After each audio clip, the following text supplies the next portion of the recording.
What if your iPhone 14 Pro Max could look exactly like the brand new iPhone 17 Pro Max? Today, I'm taking this iPhone 14 Pro Max and upgrading it with a premium iPhone 17 Pro Max housing conversion. We'll completely disassemble the device, transfer every internal component, and rebuild it into the latest design. Will everything fit perfectly? Will Face ID, cameras, MagSafe, and all functions still work? Stay with me as we transform this old design into something that looks like Apple's newest flagship. Let's begin the ultimate iPhone housing upgrade.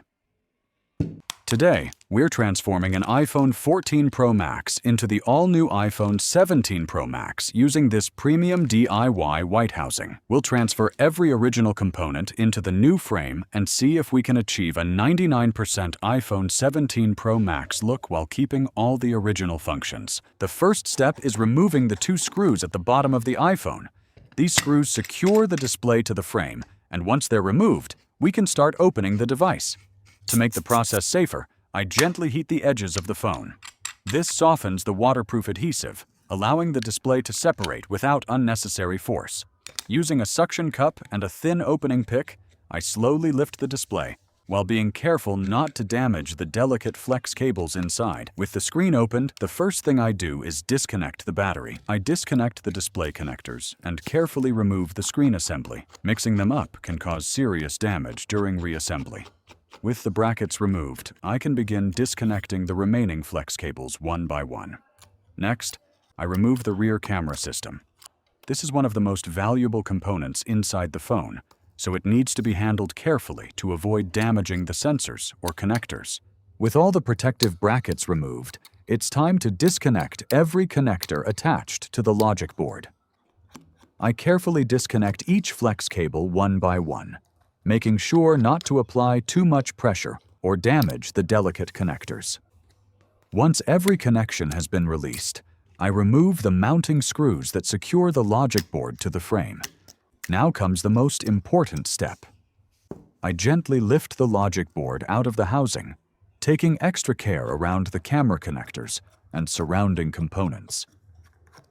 After that, I remove the Taptic engine, which provides the precise vibration feedback that makes the iPhone feel so responsive.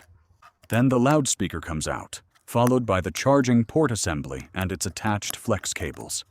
Now it's time to remove the battery. Since it's secured with strong adhesive, I slowly release it to avoid bending or puncturing the battery during removal. With the battery out of the way, I continue removing the wireless charging coil, antenna modules, additional brackets, and every remaining connector attached to the housing. This is the heart of the iPhone, containing the processor, memory, and all the essential hardware that makes the device function.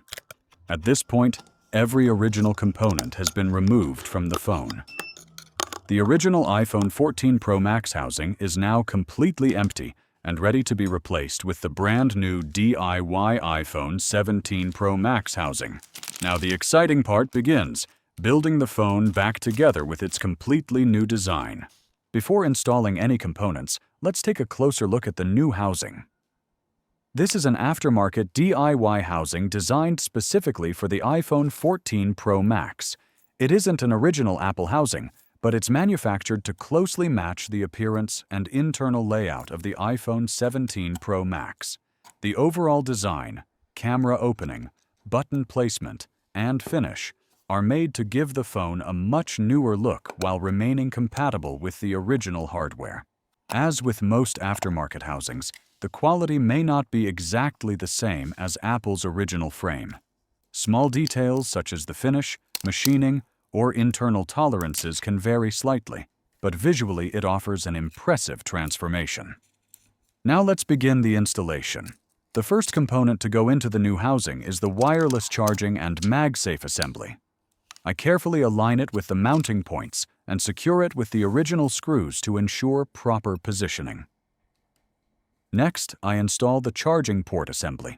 This part requires careful alignment because it contains several flex cables, and the USB-C style opening on this housing must line up correctly with the internal components. Taking your time here helps avoid unnecessary stress on the flex cables. After that, I reinstall the loudspeaker and the Taptic engine. These parts fit into dedicated positions inside the frame and are secured using their original screws and brackets. Now it's time to install the antenna modules and the remaining internal brackets. Every screw goes back into its original location because different screw lengths are used throughout the phone. Proper screw placement is essential for both structural support and long-term reliability. With the lower section completed, we can move on to the most important component, the logic board. I carefully lower the logic board into the new housing, making sure every connector lines up perfectly with its corresponding opening. This is a delicate step because forcing the board into position could damage the connectors or flex cables. Once the board is seated correctly, I secure it with the original mounting screws before reconnecting each flex cable one by one. Next comes the rear camera system. I carefully place each camera module into position and reconnect the camera connectors, making sure every connection clicks firmly into place. Proper alignment is important because even a slightly loose connector can affect camera performance. Now, I reinstall the battery. Since the battery is one of the largest components inside the phone, I make sure it sits flat inside the housing before reconnecting the battery connector.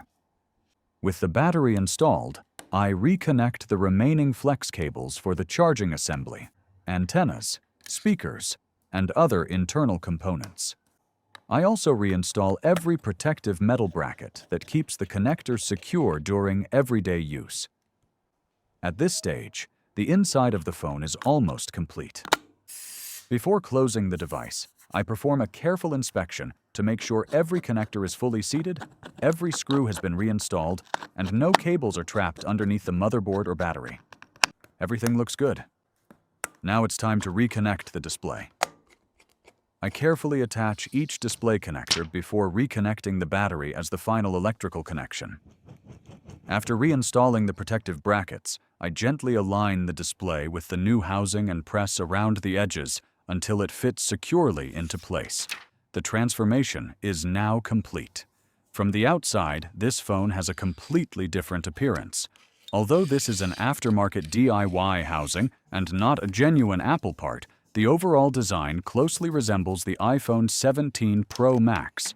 The white finish, redesigned camera area, and updated styling give this iPhone 14 Pro Max a fresh flagship look while retaining its original internal hardware. Now there's only one thing left to do. Let's power it on and see if everything works exactly as expected. Now it's time to test all the important functions. The display responds smoothly, the touchscreen works perfectly, the cameras are fully functional, Face ID is operating normally, and wireless charging is working as expected. Every major feature has been transferred successfully into the new housing. Now, take a look at the transformation.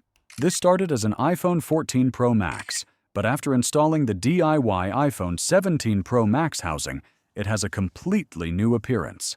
The redesigned camera layout, updated frame, and clean white finish give it a modern flagship look that's very close to the latest design.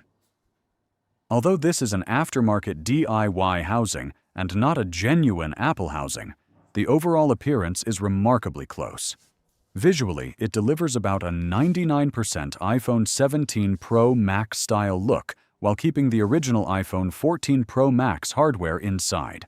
If you're looking for a fresh new design without replacing your entire phone, this type of housing conversion is an interesting option to consider. Let me know what you think about the final result in the comments below. Would you try this upgrade on your own iPhone? If you enjoyed this transformation, don't forget to like this video, subscribe to the channel, and turn on notifications for more iPhone repairs, custom modifications, and DIY upgrade projects. Thanks for watching, and I'll see you in the next video.